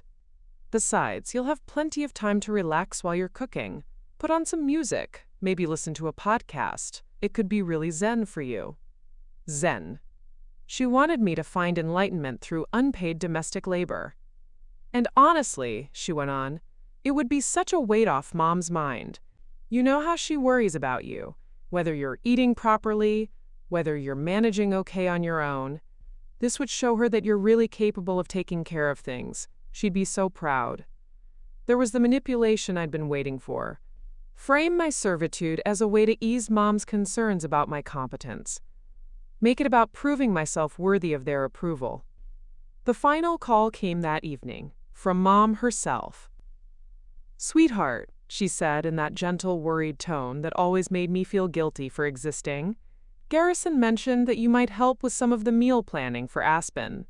I think that's such a wonderful idea. Do you really, Mom? Oh, yes. You know how much I've always admired your cooking. Remember that cranberry bread you brought to Thanksgiving? Everyone loved it. And you're so organized, so detail-oriented. It would take such a load off everyone's minds. I wondered if she could hear the irony in her words, praising my organizational skills and attention to detail, while completely ignoring that those same qualities had built me a multi-million-dollar business and investment portfolio. Mom, what if I want to spend the vacation doing vacation things instead of managing everyone else's meals? There was a pause, and when she spoke again, her voice carried that note of gentle disappointment that had been my kryptonite since childhood. Well, of course you should have time to relax, honey, but this is about family, about everyone contributing what they can. And right now, with money being tight for you, this is a way for you to contribute that doesn't involve, well, you know, financial strain. Financial strain. She was essentially saying that since I couldn't contribute money to make the vacation better, I should contribute labor instead. I just think it would mean so much to everyone, she continued. Show them that even though you can't help with the expenses, you're still committed to making this a special family time. After I hung up with Mom, I poured myself a glass of wine, a very expensive bottle I'd bought to celebrate landing a particularly lucrative contract, and sat on my couch, thinking about the beautiful choreography of manipulation I'd just witnessed. Step 1. Frame the request as a favor that plays to my supposed strengths. Step 2. Make it about natural division of labor based on everyone's abilities. Step 3. Remind me of my perceived financial limitations and present unpaid work as a way to earn my place at the table. Step 4. Make it about proving my worth to the family and easing their concerns about my capabilities. It was masterful, really. They'd managed to transform a family vacation into a scenario where I would pay $4,000 for the privilege of being their unpaid domestic staff, all while making it seem like I should be grateful for the opportunity. The truly brilliant part was how they'd made it seem inevitable, like the natural order of things. Of course, the successful real estate developer wouldn't do manual labor. Of course, the society wife wouldn't get her hands dirty with meal prep. Of course, the one they saw as financially struggling would be the one expected to provide free labor. What they didn't realize was that they just handed me the perfect opportunity to demonstrate exactly who they really were, both to myself and eventually to the world. I opened my laptop and began typing an email that would set everything in motion. The email I sent that night was simple and direct. Of course I'll help with the domestic arrangements for Aspen. I want this to be a perfect family Christmas for everyone. Let me handle all the planning and preparation. It's the least I can do. What my family didn't know was that those words meant something entirely different from what they thought. Over the next 3 weeks, I threw myself into planning the Aspen trip, with an intensity that surprised even me. But I wasn't just planning a vacation. I was orchestrating what would become the most important performance of my life. First, I researched everything about the house Garrison had rented. The Alpine Vista estate was indeed spectacular, a sprawling mountain retreat with chef's kitchen, wine cellar, hot tub, and panoramic views of the Colorado Rockies. It slept 12 people comfortably and came with amenities that included a private ski lift, heated floors, and a concierge service for booking activities and restaurant reservations. The rental fee of $30,000 for the week was actually reasonable for what they were getting. What wasn't reasonable was expecting one family member to pay over 10% of the total cost while also functioning as unpaid domestic staff for the entire group. I created detailed meal plans, shopping lists, and preparation schedules that would have impressed a professional event coordinator. Every breakfast, lunch, and dinner was planned down to the garnish. I researched local grocery stores, specialty food suppliers, and wine shops. I even created backup menus in case anyone had food preferences they hadn't mentioned. My family was thrilled with my thoroughness. "Victoria, this is incredible," Penelope gushed over the phone when I sent her the preliminary meal plans. "You've thought of everything." "I had no idea you were so good at this level of planning." Neither did I, actually. But it turned out that the same attention to detail that made me successful at branding and design translated beautifully to event coordination.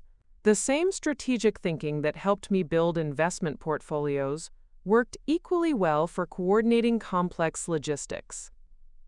"I just want everyone to have the perfect Christmas," I told her, which was absolutely true, just not in the way she understood it. During those 3 weeks, I also made several significant financial moves that my family knew nothing about. I liquidated some of my more volatile investments and moved the funds into easily accessible accounts. I updated my insurance policies and made sure all my important documents were in order.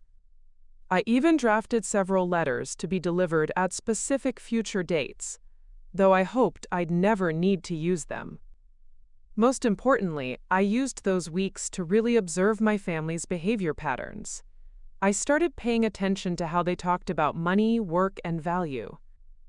I noticed how they discussed other people's financial situations with a mixture of pity and superiority.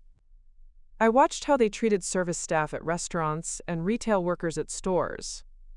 What I discovered was troubling but not surprising. When Cordelia sent back her meal at an upscale restaurant because it wasn't perfect, she spoke to the server with barely concealed irritation. When Garrison negotiated with contractors working on his latest development project, he did so from a position of assumed superiority that bordered on contempt. When my parents discussed their neighbors' financial struggles, there was sympathy but also a clear sense of, we would never let ourselves get into that situation. They weren't cruel people, but they had developed the kind of casual insensitivity that comes with financial privilege. They'd forgotten what it felt like to worry about money, to choose between necessities, to feel vulnerable in the face of economic uncertainty. More tellingly, I realized that their treatment of me wasn't unusual.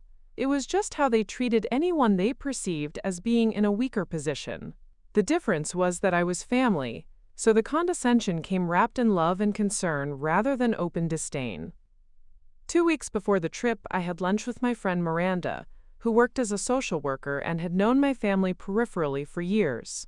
I'd never told her about the wealth disparity between my siblings and me, but she'd observed enough at various events to have formed her own opinions.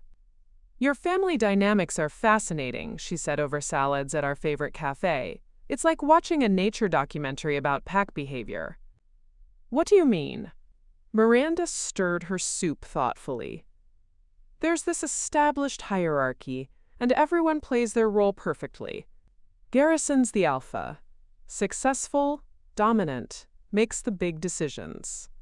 Cordelia's the social coordinator.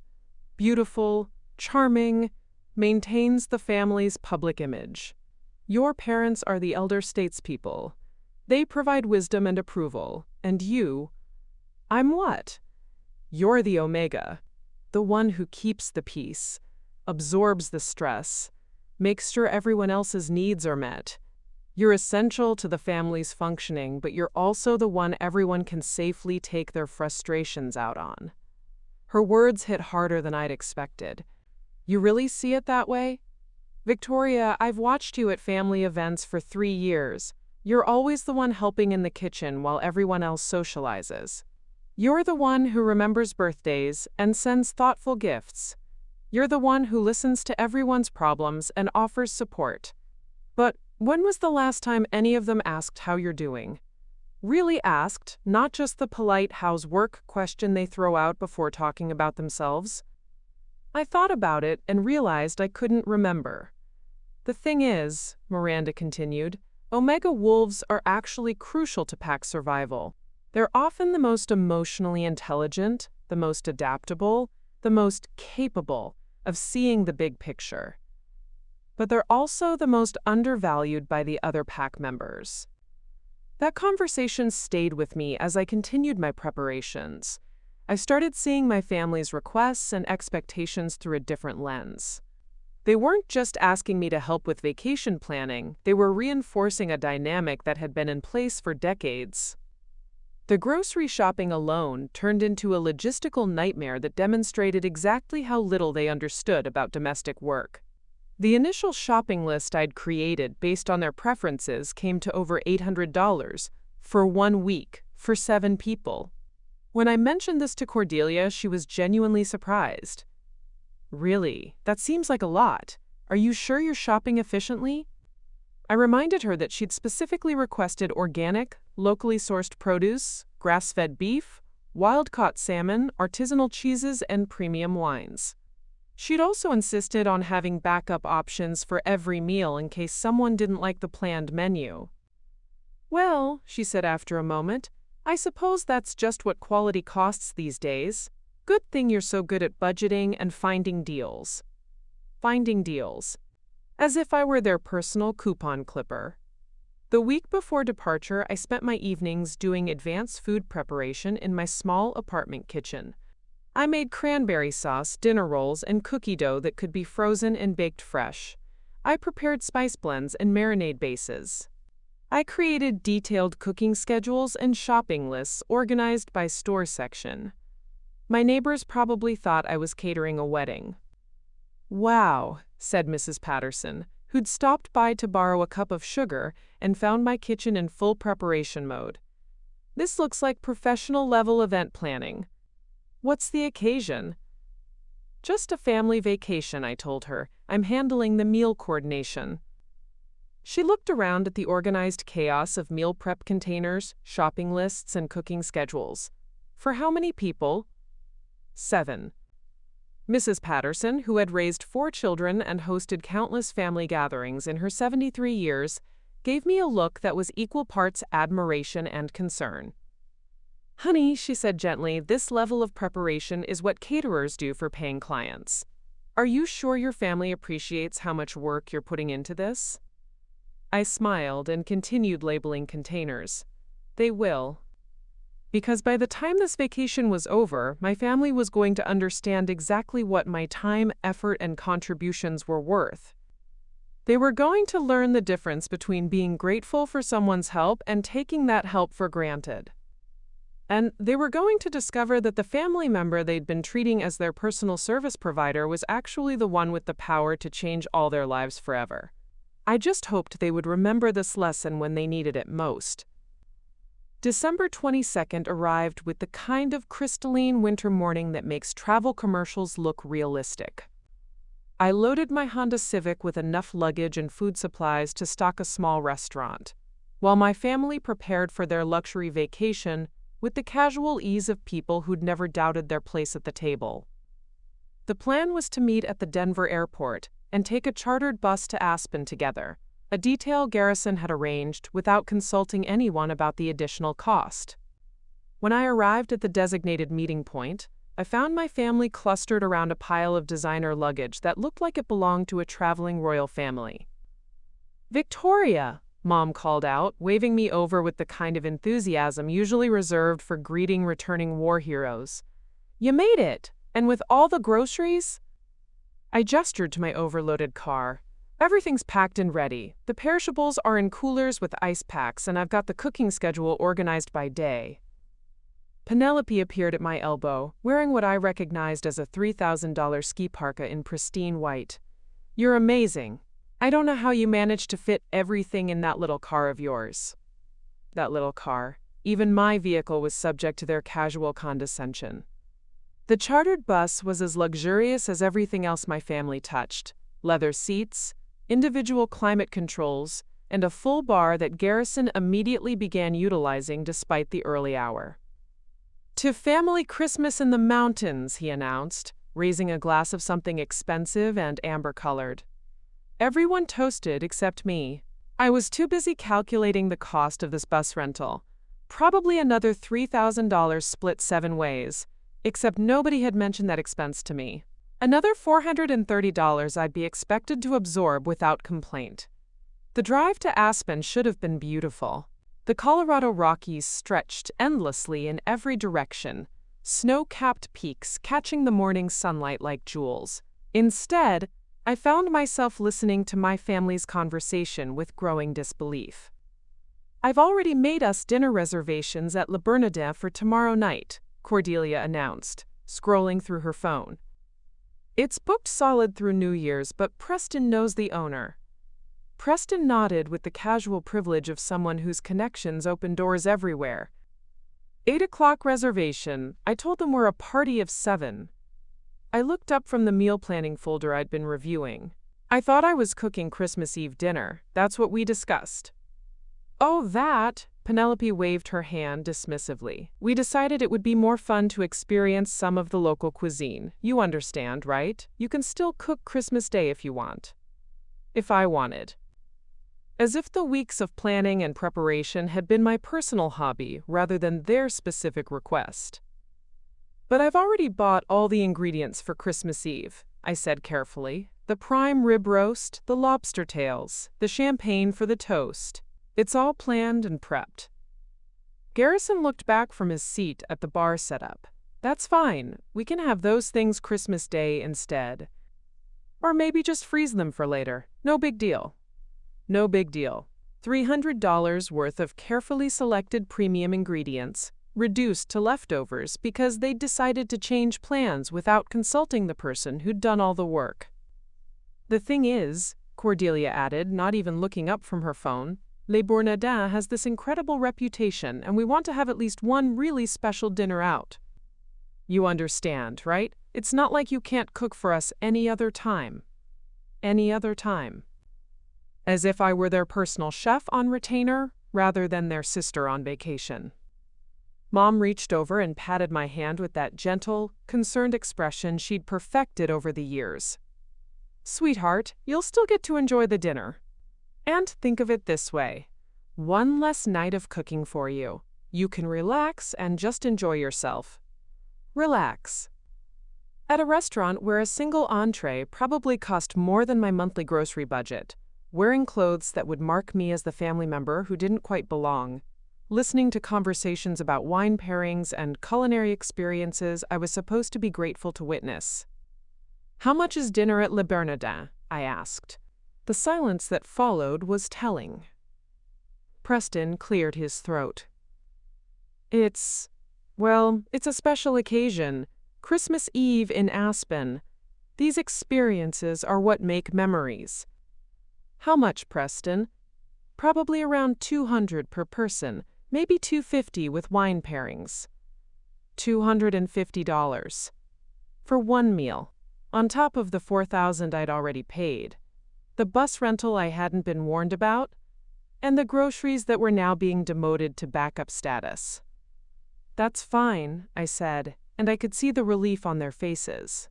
They'd been worried I might object, might make things awkward by pointing out that they were casually adding another significant expense to what was already the most expensive week of my supposed financial life. The Alpine Vista estate was everything the photos had promised and more. Perched on a mountainside with panoramic views, it looked like something from a luxury travel magazine. The kitchen alone was larger than my entire apartment, with professional-grade appliances and granite countertops that probably cost more than my annual rent. This is incredible, Mom exclaimed, wandering from room to room with the wonder of someone seeing lifestyle porn made real. Look at this view, look at these fireplaces. Victoria, can you believe we're actually staying here? I could believe it, actually. What I couldn't believe was what happened next. As we were settling in and choosing rooms, Garrison approached me with that serious expression he wore when discussing business matters. Victoria, we need to talk about something, he said, guiding me toward the kitchen while the others explored the house. There's been a slight complication with the finances. My stomach clenched, but I kept my voice level. What kind of complication? Well, you know how the restaurant industry has been challenging lately? Preston's been having some cash flow issues with his investment portfolio. Nothing major, just temporary liquidity problems. And my latest development project hit some unexpected permitting delays. I waited, already knowing where this was going. The thing is, we're a little short on the immediate expenses for this week. The restaurant reservations, activities, that kind of thing. We were wondering if you might be able to cover some of the additional costs, just temporarily. What additional costs, Garrison? He shifted uncomfortably, and I realized this conversation had been planned, probably discussed among all of them while I was loading groceries. Maybe another $1,500? $2,000 at most, for the group dinners, ski rentals, activities. We'll pay you back as soon as we get home, obviously. $2,000. on top of everything else. They wanted me to subsidize their luxury vacation experiences while simultaneously serving as their unpaid domestic staff. "Garrison," I said slowly, "you're asking me to spend $6,000 on this vacation while cooking and cleaning for everyone?" "It's not like that," he said quickly. "Your family, we all contribute what we can. This is just temporary, a cash flow thing." Cash flow. As if Preston Holloway III had ever worried about cash flow in his privileged life. That's when Cordelia appeared in the kitchen doorway, having clearly been listening. "Victoria, you're being dramatic again," she said with that tinkling laugh that always preceded her cruelest observations. "It's not like you have anything better to spend the money on. I mean, what else are you going to do with your savings? Buy more discount furniture for that tiny apartment?" The words hung in the air like a slap. Everyone had gone quiet. Mom and Dad in the living room, Penelope arranging flowers on the dining table, Preston examining the wine collection. But they were all listening, all waiting to see how I'd respond to this casual demolition of my dignity. "Besides," Cordelia continued, warming to her theme, "think of this as an investment in family memories. Years from now, you'll look back on this Christmas and remember how we all came together, how we supported each other. That's worth more than money, isn't it?" Worth more than money. Easy to say when you weren't the one being asked to bankrupt yourself for other people's entertainment. I looked around at my family, these people I'd loved, supported, and accommodated for 32 years. I saw Mom and Dad pretending not to listen while obviously hanging on every word. I saw Penelope trying to look busy while positioning herself to hear better. I saw Preston examining wine labels with studied nonchalance while clearly monitoring the conversation. And I saw Garrison and Cordelia standing there with expectant faces, certain that I would once again swallow my pride, drain my bank account, and smile while doing it. That's when I realized something that changed everything. They weren't asking because they needed my help. They were asking because they expected me to give it. They'd calculated my desperation to belong, my fear of disappointing them, my lifelong pattern of accommodation, and they'd decided I was a resource to be exploited. "You know what?" I said, my voice steady and calm. "You're absolutely right, Cordelia. Family memories are priceless." The relief on their faces was immediate and nauseating. "I'm so glad you understand," Garrison said, already pulling out his phone to make arrangements he'd been planning all along. What they didn't understand was that they'd just handed me the perfect gift, absolute clarity about who they really were and who I needed to be in response. The performance was about to begin. That night, while my family settled into their luxurious rooms and began planning their expensive activities, I sat alone in the smallest bedroom, naturally assigned to me without discussion, and made a series of phone calls that would change everything. The first call was to Catherine Harrison. "Victoria, I wasn't expecting to hear from you until after the holidays. How's the family vacation going?" I looked out the window at the pristine mountain landscape illuminated by strategically placed exterior lighting that probably cost more than most people's cars. "Catherine, I need to make some changes to my estate planning, immediately." There was a pause. "What kind of changes? Are you all right?" "I'm fine, but I want to revoke the inheritances I set up for my family members. All of them." The silence stretched longer this time. Catherine had been managing wealth for 3 decades, and she'd probably handled every kind of family drama imaginable, but I could hear the surprise in her voice when she finally spoke. "Victoria, that's a significant decision. Are you certain? You seemed very committed to providing for them when we last spoke." "I was committed to providing for people I thought deserved it. I was wrong about who they are." I spent the next 20 minutes explaining what had happened, not just today, but the pattern of behavior that had led to this moment. The assumptions, the exploitation, the casual cruelty disguised as family concern. Catherine listened without interruption, making occasional notes. "I understand your anger," she said finally, "but estate planning shouldn't be done in emotional moments. These decisions have permanent consequences." "This isn't emotional, Catherine. This is the clearest I've ever been. They've shown me exactly who they are, and I finally believe them." What about your parents? They seem to genuinely care about you, even if they don't understand your situation. I thought about Mom's gentle pat on my hand, her assumption that I should be grateful for any inclusion in their plans. I thought about Dad's proud smiles for Garrison and Cordelia and his awkward concern about my unstable career. They care about the idea of me, I said. The struggling daughter who needs their worry and protection. They don't care about who I actually am, because they've never bothered to find out. Catherine was quiet for a moment. And you're certain about this course of action? I've never been more certain of anything in my life. We arranged for new documents to be prepared and executed remotely through secure digital signatures.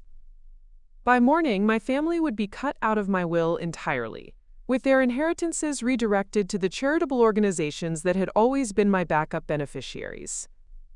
The second call was to my friend Marcus Chen, who worked as an investigative journalist for the Denver Post. Victoria, are you calling from that fancy Aspen vacation I keep seeing on your sister's Instagram? She's been posting non-stop about that mountain house. Of course, Cordelia was already documenting their luxury experience for social media. She probably had a whole content strategy planned around their week of conspicuous consumption. Marcus, I have a story for you. About wealth inequality, family dynamics, and what happens when people make assumptions about each other's financial situations. Marcus had covered everything from corporate fraud to political scandals, but he had a particular interest in stories about economic disparity and social class issues. I'd met him through my work with sustainable business clients, and we'd developed a friendship based on shared values about social justice and economic fairness. What kind of story? He asked, and I could hear the professional interest in his voice. The kind where the family members everyone thinks needs help is actually the one who could solve everyone else's problems, but they're too busy exploiting her to realize it. I outlined the situation without revealing specific financial details. That would come later, if Marcus decided to pursue the story. But I painted the picture clearly. Successful siblings assuming their sister was struggling financially, using that assumption to extract free labor and additional money, all while treating her with condescension disguised as concern. That's a compelling human interest angle, Marcus said. Economic assumptions and family dynamics, class consciousness, the invisible labor that maintains family harmony. But what's the news hook? What makes this more than just personal family drama? What if I told you that the struggling family member they're exploiting actually has more wealth than all of them combined? What if their assumptions about her financial situation are so wrong that it would be laughable if it weren't so cruel? Now I had his attention. How wrong are we talking? Wrong enough that she could buy and sell their businesses without it significantly impacting her net worth.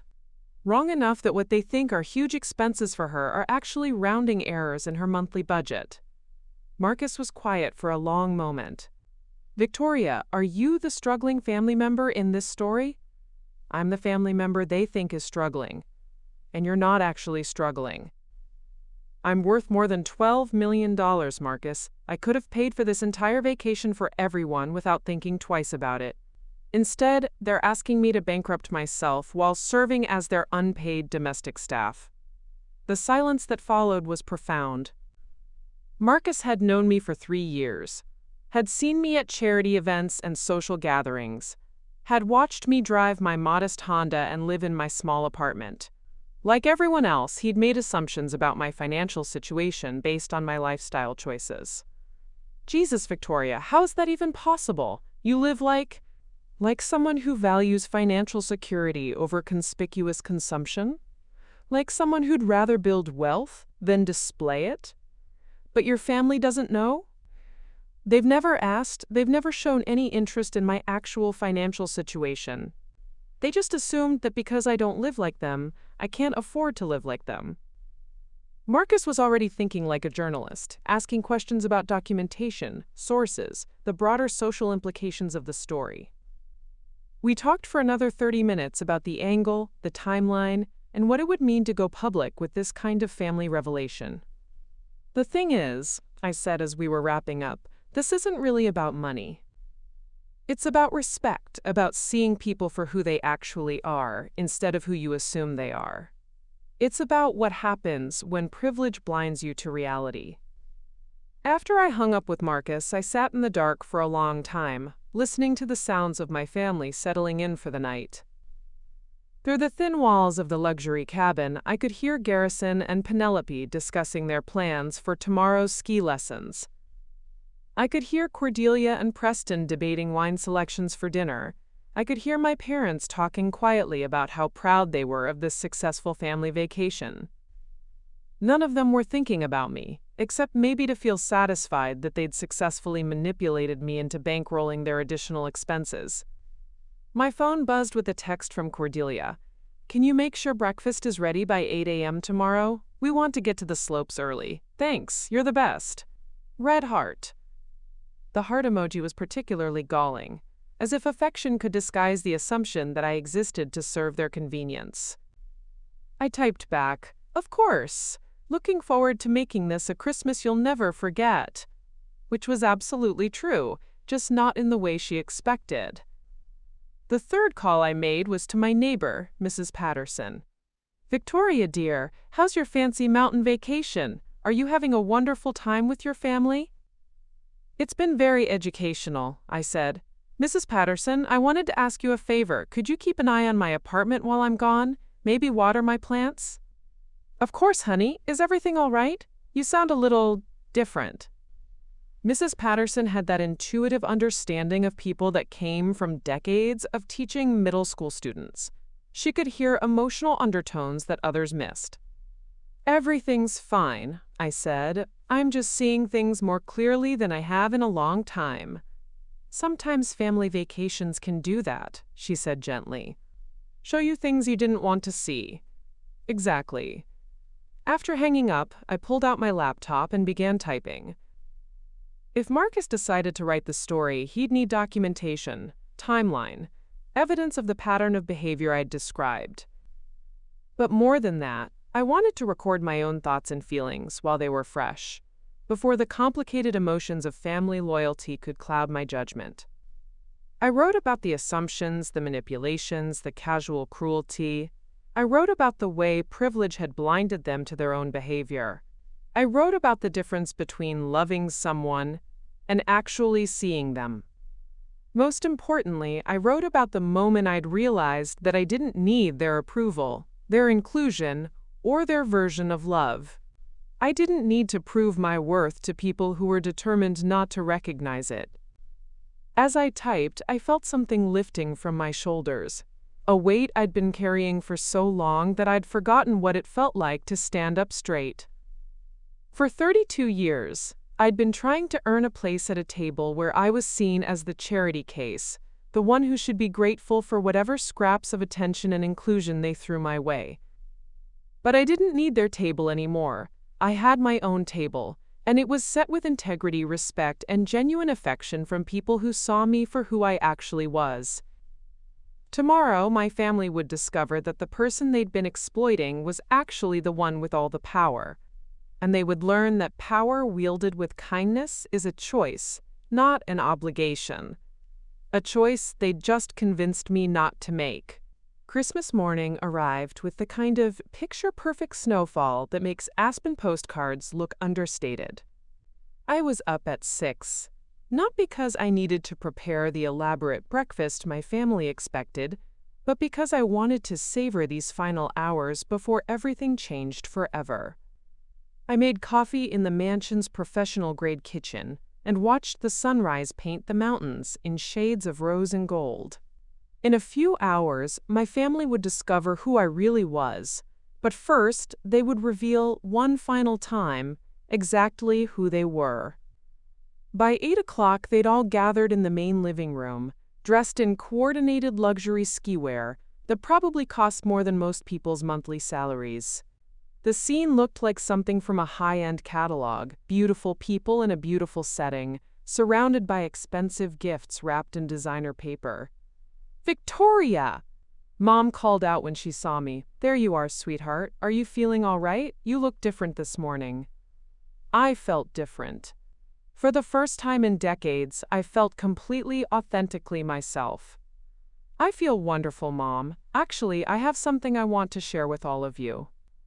I'd positioned my laptop on the coffee table beforehand, connected to the house's large screen TV. With a few clicks, I pulled up my banking dashboard, something I'd never shown another human being, not even Catherine Harrison. Before we exchange gifts, I said, my voice steady and clear, I thought this might be a good time for some honesty about our family dynamics. Garrison looked up from his phone with mild irritation. Victoria, what are you doing? We're trying to have a nice Christmas morning. Oh, this will make Christmas much more interesting, I promise. The bank account summary filled the 75-inch screen in crisp, undeniable detail. The numbers were large enough to read from across the room. Checking account, $127,439.82 savings account, $298,673.21 money market, $445,892.15 investment portfolio, $8,247,394.67 real estate equity, $2,891,445.88 business valuation, $1,247,892.34. Total net worth, $13,258,738.07. The silence that followed was the sound of assumptions crashing, worldviews realigning, and an entire family's understanding of reality completely restructuring itself. Cordelia was the first to find her voice, though it came out as barely a whisper. What is this? This is my financial portfolio, I said calmly. My actual financial situation. The one none of you have ever bothered to ask about in 32 years. Penelope's mouth was opening and closing like a fish out of water. But you drive a Honda, you live in that tiny apartment, you shop at Target. I drive a reliable car that I paid cash for. I live in a home that I own outright in a neighborhood I love. And I shop at Target because I believe in getting good value for my money, not because I can't afford better. Dad had gone completely pale. Victoria, how is this possible? It's possible because I'm actually quite good at business, Dad. Remember that unstable career you've been worried about for the past decade? It turns out that sustainable business consulting and ethical branding are incredibly lucrative fields, especially when you're strategic about your clients and smart about your investments. I clicked to the next screen, which showed my business income for the past year, $847,392 in gross revenue, with a net profit margin of 67%. Last year alone, I made more profit than most people see in a lifetime, I continued. I've been debt-free since I was 25. I've been a millionaire since I was 28. And I've been financially capable of helping all of you for years, if you'd ever asked, instead of assuming I needed your help. Garrison's face had shifted through several emotions, finally settling on something between rage and embarrassment. Why didn't you tell us? When exactly should I have mentioned it, Garrison? During the family dinners where you talked exclusively about your own business deals? Or maybe during the holidays when you and Cordelia discussed your expensive purchases while making pointed comments about my modest lifestyle? I clicked again, showing my charitable giving history. For the record, I donated over $200,000 to various causes last year. That's more than most people earn annually. And I did it while you were all worrying about whether I could afford groceries. Cordelia had found her voice again, and it was shaking with what I recognized as humiliation disguised as anger. This is insane. If you had all this money, why did you let us think? Let you think what, Cordelia? That I was poor? I never told you I was poor. You assumed I was poor because I didn't flaunt my wealth, like you flaunt Preston's family money. The room was so quiet I could hear the grandfather clock ticking in the hallway. My family sat frozen in their expensive ski clothes, staring at financial numbers that recontextualized everything they thought they knew about me and about themselves. Here's what's really interesting, I continued, pulling up another screen. Preston, you mentioned cash flow problems with your investment portfolio. According to my research, the Holloway family investments have lost about 30% of their value over the past 2 years due to some questionable financial decisions. Preston's face went ashen. How do you know that? Because I pay attention to financial markets, and I have resources you apparently don't know about. Garrison, your development company is leveraged to the point where one failed project could bankrupt you. And Mom and Dad, your retirement portfolio is significantly smaller than you've led everyone to believe. I had their complete attention now. The Christmas morning they'd planned, full of expensive gifts and casual superiority, had turned into a reckoning none of them had seen coming. The truth is, I said, standing up and walking to the enormous windows overlooking the mountain vista, I'm probably the most financially secure person in this room. I could buy Garrison's company outright and still have enough money left over to fund Preston's family losses and ensure my parents never worry about retirement. Mom's voice was small and confused. But sweetheart, why didn't you, if you could afford all this, why did you let us worry about you? I turned back to face them, and I could see genuine bewilderment in her eyes. She really didn't understand. Mom, when exactly have you worried about me? Really worried, not just expressed vague concern about my, quote, unconventional choices. When have any of you shown interest in my actual life, my actual successes, my actual happiness? The answer was written on their faces. Never. Yesterday you asked me to contribute another $2,000 to this vacation, while simultaneously expecting me to work as your unpaid domestic staff. You did this because you assumed I was desperate to be included in your lives, regardless of how you treated me. I pulled out my phone and showed them Cordelia's text from the night before. Can you make sure breakfast is ready by 8 a.m. tomorrow? Even now, even on Christmas morning, your first thought was about what I could do for you, not about spending time with me as an equal member of this family. Garrison had recovered enough to attempt damage control. Victoria, you have to understand, we didn't want you to feel left out. By asking me to pay for your entertainment while cooking your meals, that was your way of including me? The room fell silent again. Outside, I could see other families enjoying Christmas morning, building snowmen, taking photos, creating the kind of memories that don't require anyone to sacrifice their dignity or financial security. Here's what's going to happen, I said, my voice calm but unmistakably final. I'm leaving, today. I'll pay my share of the house rental, my original $4,000, but nothing else. You can figure out how to cover your additional expenses without exploiting the family member you thought was too poor to object. Penelope found her voice first. But it's Christmas. You can't just leave your family on Christmas. I looked around the room at these people I'd loved, accommodated, and enabled for 3 decades. People who had just discovered that their assumptions about me were completely wrong, but whose first concern was still about how my departure would inconvenience them.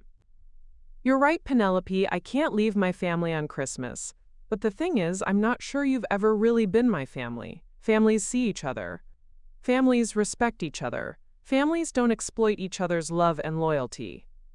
I headed toward the stairs to pack my bags, but turned back one more time. Oh, and one more thing. I've removed all of you from my will. The money you just discovered I have. When I die, it's all going to charities that actually appreciate what I have to offer. The sound that came from the room behind me as I climbed the stairs was unlike anything I'd ever heard. A mixture of shock, grief, and the dawning realization that they'd just lost something they hadn't even known they had. 6 months later, I sat in my favorite coffee shop in Rosewood Heights, reading Marcus Chen's article in the Denver Post one more time. The headline read, "The Hidden Millionaire: How Financial Assumptions Can Blind Families to Reality." It had been picked up by several national publications and had generated thousands of comments from readers sharing their own stories of family assumptions and economic misunderstandings. Marcus had handled the story with the perfect balance of journalism and humanity. focusing on the broader social implications rather than just the personal drama. He'd interviewed sociologists about class perception, financial advisors about wealth-building strategies, and family therapists about the role money plays in family dynamics. My story had become a launching point for a larger conversation about privilege, assumptions, and the invisible ways wealth and poverty are performed in American society. The coffee shop door chimed, and Mrs. Patterson shuffled in, as she did every Tuesday at exactly 10:30. She spotted me in my usual corner booth and made her way over with a knowing smile. "Victoria, dear," she said, settling into the seat across from me. "I see you're reading that article again." Mrs. Patterson had become something of a local celebrity since the story broke. Several reporters had interviewed her as the neighbor who always knew there was more to Victoria than met the eye. In truth, she'd been as surprised as anyone by the full extent of my wealth, but she'd had the grace to focus on my character rather than my bank account. "I still can't quite believe it all happened," I admitted, folding the newspaper. "Some days it feels like I'm reading about someone else's life." "How are you feeling about it all now? Any regrets?" It was a question I'd been asking myself for months. The immediate aftermath of Christmas morning had been brutal. My family had called, texted, and emailed constantly for weeks. The messages had run the gamut from anger to bargaining to what looked like genuine remorse, though it was hard to tell how much of that was about losing access to my money versus losing me. "No regrets about leaving," I said. "That was long overdue, but I do wonder sometimes if there was a gentler way to handle the revelation." Mrs. Patterson stirred sugar into her coffee thoughtfully.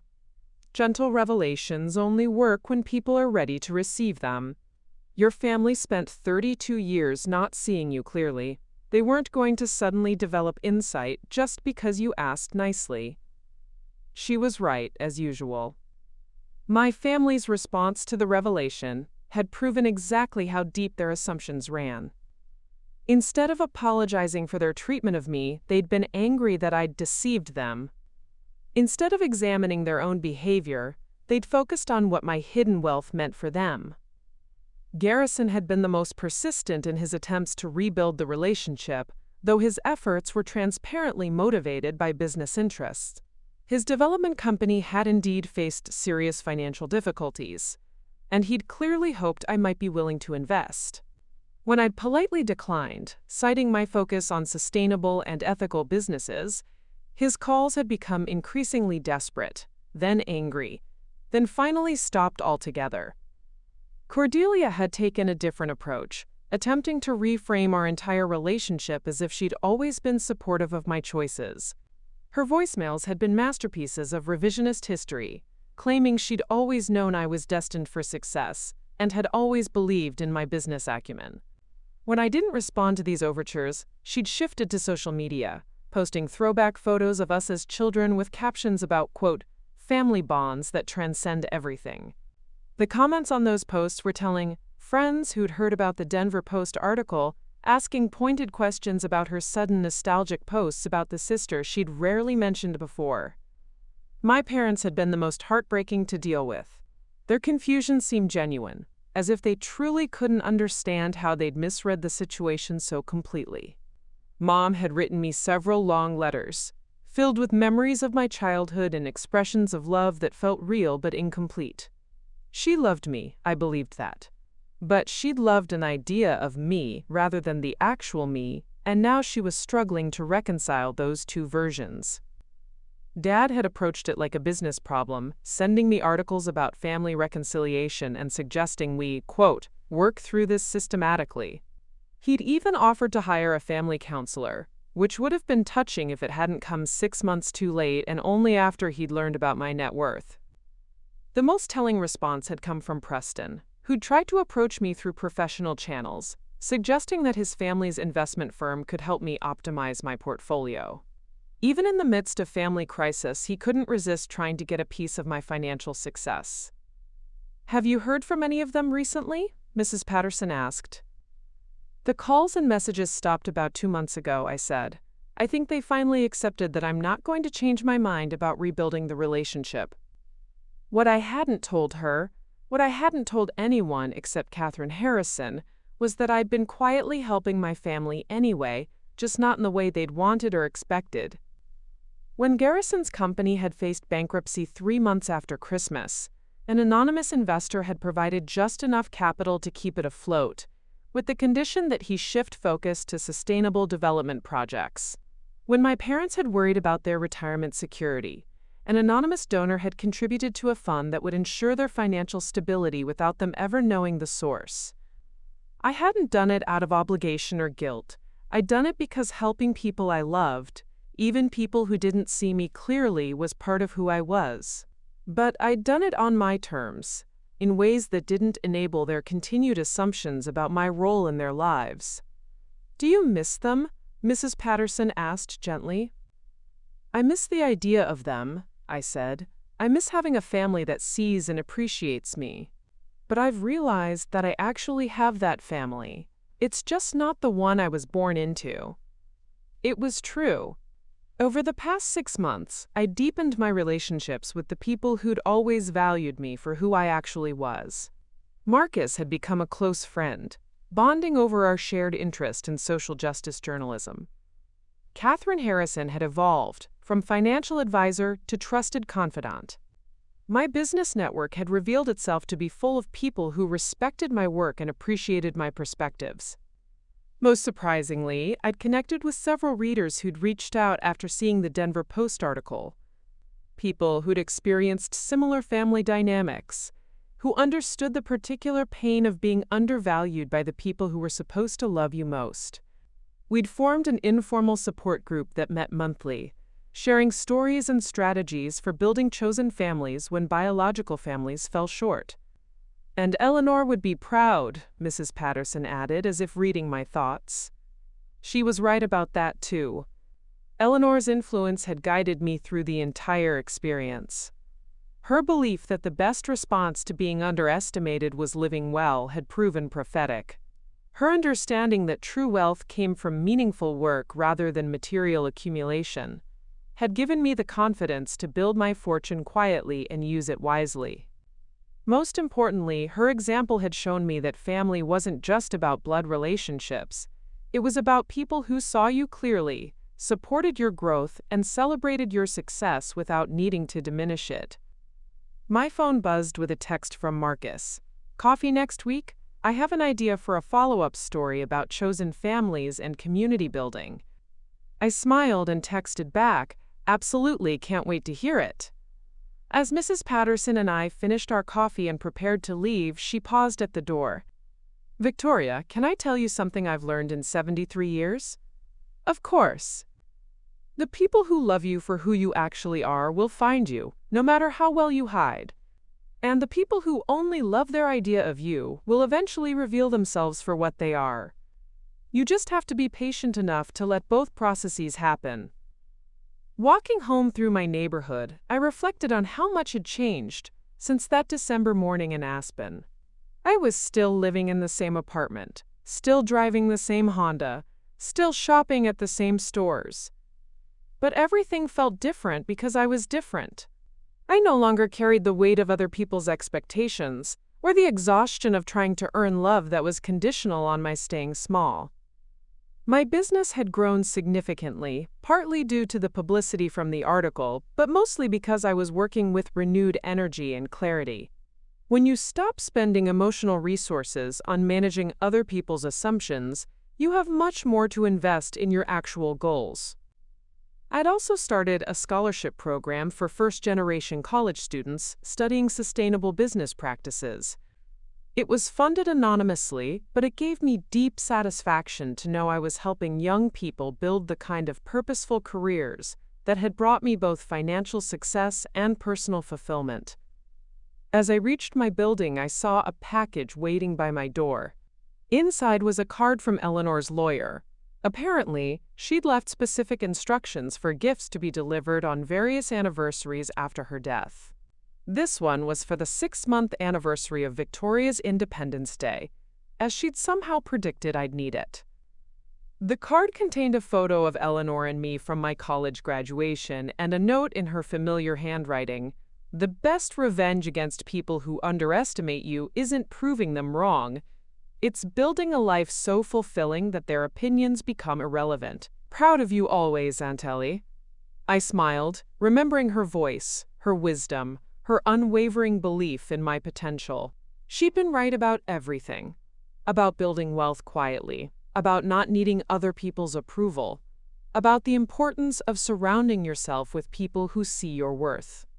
Most importantly, she'd been right that true success isn't about what you accumulate. It's about what you create, what you contribute, and how authentically you live. Standing in my small apartment, surrounded by my chosen plants and carefully selected books, I felt richer than I ever had sitting in my family's mansion in Willowbrook. Not because of the numbers in my bank account, but because every relationship in my life was based on mutual respect, genuine affection, and authentic understanding. I'd excluded my family from my Christmas celebration, and in doing so, I discovered what family could actually mean when it was built on love instead of obligation, respect instead of assumptions, and recognition instead of projection. It had taken 32 years, but I'd finally found my seat at the right table, one where I was valued for exactly who I was, not tolerated despite who I wasn't. And that, more than any inheritance or bank balance, was worth everything.